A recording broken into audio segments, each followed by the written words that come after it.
چه انرژی مثبتی در انتظارته؟ سلام، پریا تاروت هستم. میخوایم امروز انرژی خوانی روزانمون رو با این شروع کنیم که ببینیم چه انرژی مثبتی در انتظارمونه، چه اتفاق مثبتی میخواد که برامون اتفاق بیفته. یه پیش بینی داشته باشیم تا بتونیم راحت‌تر تصمیم بگیریم برای اون اتفاق مثبت.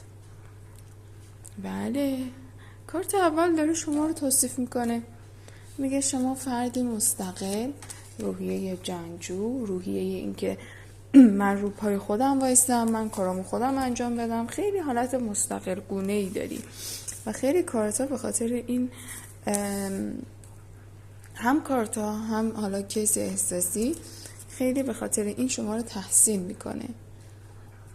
خیلی عمالی. بچه حتما وعده ها رو کامنت کنین و اینکه انرژی مثبتش وارد زندگیتون شه، اتفاق مثبت براتون بیفته، همسوشین با فرکانس ما. و اینکه کانال ما سابسکرایب کنین و زنگوله رو هم بزنین تا فال های جذاب ما رو از دست ندین. این بچه انرژی خوانی روزانه‌تون کاملا احساسیه. هرچی کارت احساسی بود برای انرژی روزانه‌تون در ما. خب بریم ببینیم که چه انرژی در انتظارتونه. همونطور که گفتم این کیس احساسی خیلی شما براش مهمی، دست به سینه منتظر فرمان شماست. فقط شما بگو من انجام بدم. این اتفاق رو میبینم که میفته بین شما و خیلی گوش به فرمان شماست. دوست داره شما بگی انجام بده، هر کاری از دستش برمیاد برای شما انجام بده. و این دوست داشتن بچه دو طرف است. شاید خیلی ها احساس کنین که یک طرف من دوستش دارم، اون اصلا هیچ قدمی بر نمیداره، یا زنگش کم شده، پیامش کم شده، یا توجهش کم شده. بچه این دوست داشتن دو طرف است. هم شما دوست داشتن نسبت به اون زیاده، همون قدم همون دوست داشتن رو داری دریافت میکنی. نگران این که حالا توجهش کم شده، زنگاش کم شده نباش، چون درگیری میبینم زیاده که درگیری مالیه، بیشتر درگیری مالیه و این فرد زیر پای تو هستن.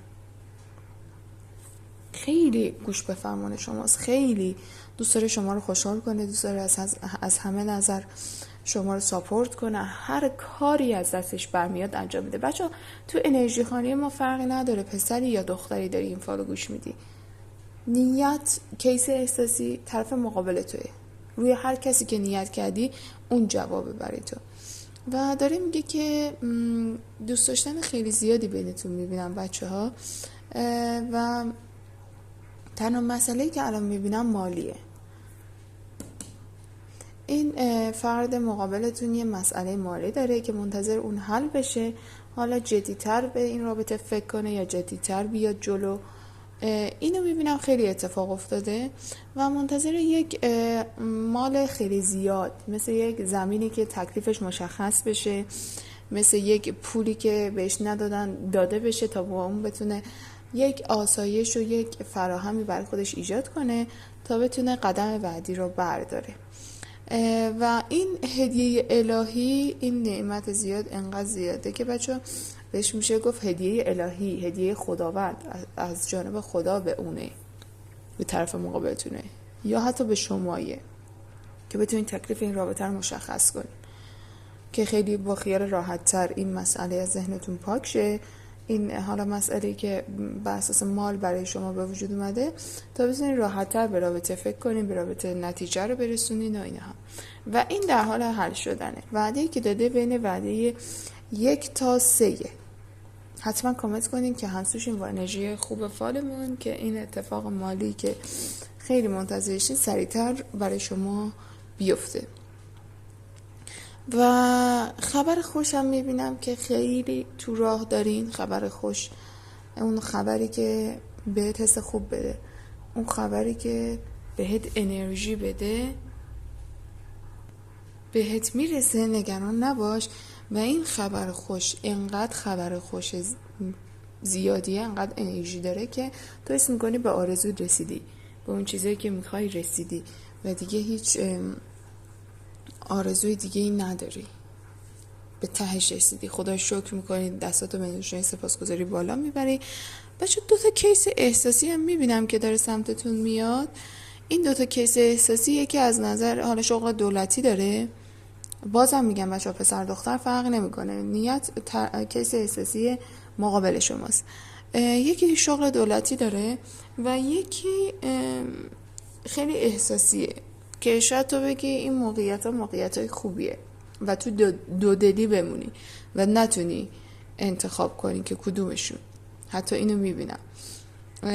حالا ما برای هر فالمون یه کارت طلایی آخرش میکشیم که کسایی که حالا متوجه فال نشدن و آخر سر میخوان نتیجه گیری کنن، این کارت طلایی رو حتما پیشنهاد میکنم آخر فالمون حتما نگاه کنین، چون کارت طلایی واقعا شما را از دودلی، از همه چی، از این بین چند تصمیم مونده باشین خیلی به شما کمک میکنه. بین دو نفر گیر کردی تو نمیدونی چی کار کنی، خب کارت طلایی رو هم بکشیم از کارتا، ببینیم کارت آخر به شما چی میگه. بله، کارت آخر میگه که بچه این اتفاقایی که گفتم به سرعت داره رخ میده. وعده 1 تا 3 رو گفتم ولی ممکنه که سریعتر هم رخ بده. پس برای همین کارت بیشتر میگن که اونی که آخر سر انتخاب میکنه شمایی. یعنی کارتا نمیگن که انتخاب با کدومه، انتخاب با خود شخص شماست. باید پایین بالا کنی، سنگین کنی، مشورت کنی تا اتفاق بتونی تصمیم بگیری که کدوم یکی رو رقم بزنی. و این اتفاق بچه داره به سرعت رخ میده، سرعتش خیلی بالاست. حتما اگر میخواین مشورت کنین، اگر میخواین هر کاری لازمه انجام بدین که این کیس احساسی با سرعت زیادی داره به سمت شما میاد. این نیت مالی که گفتم با سرعت زیاد داره سمت شما میاد. همه این اتفاقات سرعتش زیاده، خیلی عمالی. بچه ها کانال ما سابسکرایب کنین، دکمه زنگوله رو هم بزنین که فالهای جذاب ما رو از دست ندین.